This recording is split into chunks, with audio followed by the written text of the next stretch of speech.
Greetings, everybody. It's Jade.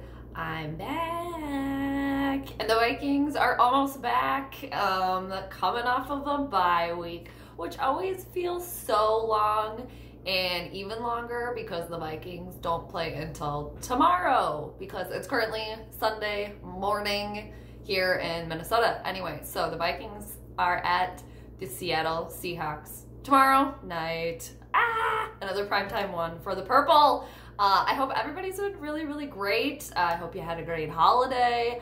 Anybody that had to work customer service, retail, or deal with people during all the shopping and the shenanigans, I commend you because hardest job ever dealing with people because we're awful. We can be really terrible, really awful, but everybody in retail, customer service, hope you're hanging in there. Been there. Oh my gosh. So hope everybody's been great. I'm doing pretty well. All right, on to football. Okay, so Minnesota Vikings, they're 8-3. They're at Seattle. Seattle is 9-2. Monday Night Football, prime time, hopefully not fiasco. Hopefully not a fiasco. I'm really got my fingers crossed on this one. I think it's gonna be a very good matchup for both teams. Very similar in records, both trying to hang in the playoff positions. Hypothetical playoff positions right now. So it's going to be an important game for both teams. The Vikings have not won in Seattle since 2006. It's been a while. The Vikings just notoriously do not play well in the Emerald City. They just don't. It's like they're the Wicked Witch of the West. Which is opposite because we're coming from the east. But I mean, if we're talking Wizard of Oz terms here, or I don't know, the Cowardly Lion, they can't get their shit together. I don't know. And it's going to be very interesting to see how the purple come off the bye week. But yeah, it's, and if everybody can remember too, we can go down memory lane, the 2016, what was it, the NFC wildcard game? Where Blair Walsh missed that field goal.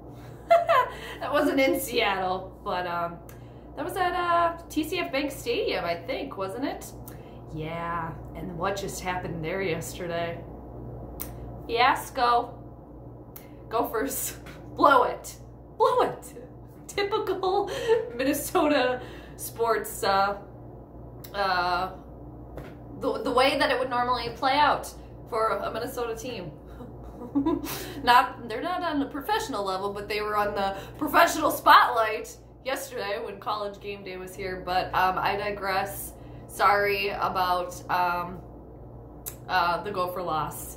And I'm getting a phone call right now. My grandpa's calling me, actually, everybody. Huge Vikings fan. I'm gonna have to call him back. It was his birthday yesterday. Happy belated to my grandpa, who's a huge Vikings fan. I'm sure we're, when I call him back, we're gonna talk purple. Would have to scream in the phone because he can't hear a damn thing. But happy belated birthday to him. Okay, getting sidetracked because of that phone call. Okay, so the Vikings coming off the bye win versus Denver. Are they going to be sluggish or are they going to have their shit together? The defense is going to have to show up. I've said this every time, but especially the secondary, because that's our defensive problem right now. As far as the Vikings offense goes, I believe Adam Thielen will be returning. He's listed as questionable, I believe, right now, as of Sunday. Like I said, it's Sunday right now. Hopefully it'll still be Sunday by the time this video uploads. They seem to take quite a while, but I digress. Thielen probably be back. And yeah, Seattle, man, back to them. They're coming off of back-to-back wins at Philadelphia. They beat the Eagles. Can't stand them. Can't stand the Eagles. Can't stand them. And they also beat the 49ers in San Francisco. So Seattle is sneaky. They've always been sneaky. They find a way to win And oddly enough, their wins this year, a lot of them have been by 1 point, 2 points, what was it? 3 points versus the 49ers. Yeah. So it's been pretty close as far as Seattle, their margin of victory. I think the Vikings have the upper hand there, where for at least, you know, because the Vikings only have 8 wins as opposed to Seattle's 9, obviously. But the Vikings have beat their opponents by more points than Seattle, because they beat the Eagles. I mean, they beat the Eagles by 18 points, for example. Okay, which is good. Good for Minnesota. Good for Minnesota. Bad for Minnesota. Seattle has Russell Wilson as their quarterback, who is a legit MVP contender, unlike somebody else that's currently the Minnesota Vikings quarterback. Okay, and on a side tangent here, he's been playing well. Cousins, that is, he's been playing well, but what has he done to deserve MVP candidateism? It's not a word, but nomination, you know, or, you know, rumors, rumblings. Yeah, I don't know. Do something else. Win the game tomorrow in prime time, which leads me to my next point. Cousins in prime time spots scares me, concerns me. So Russell Wilson, sneaky good. So keep Russell Wilson off the field. That could be a key to victory for the Purple tomorrow. However, again, concerns me, because that means that Mr. Kirk Cousins is going to have the ball in his hands a little bit more. Longer drives. They're going to be running the ball more. Not Kirk Cousins, Dalvin Cook. I think he had a little bit. I don't know what happened to him in the game versus Denver, but he'll be coming back, I think, because I think he was limited in practice this week. Going to be running the ball a lot.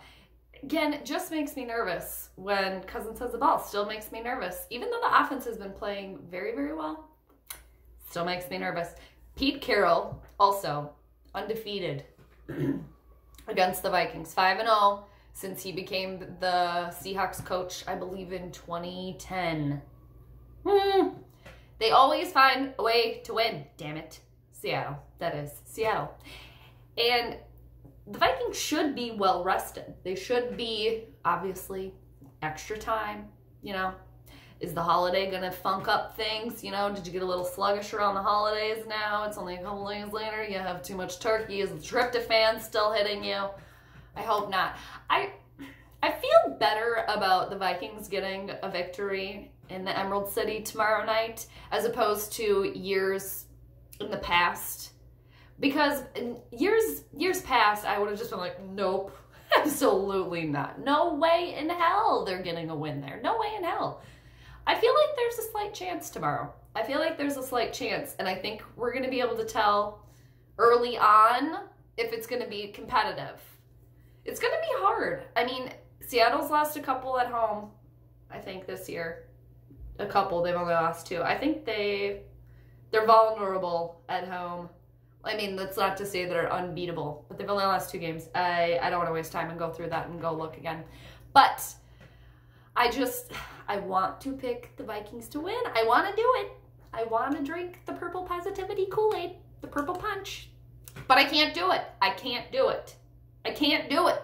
The Seattle is coming off. They have momentum here. They have a lot more momentum than the Vikings do right now. I'll just say that.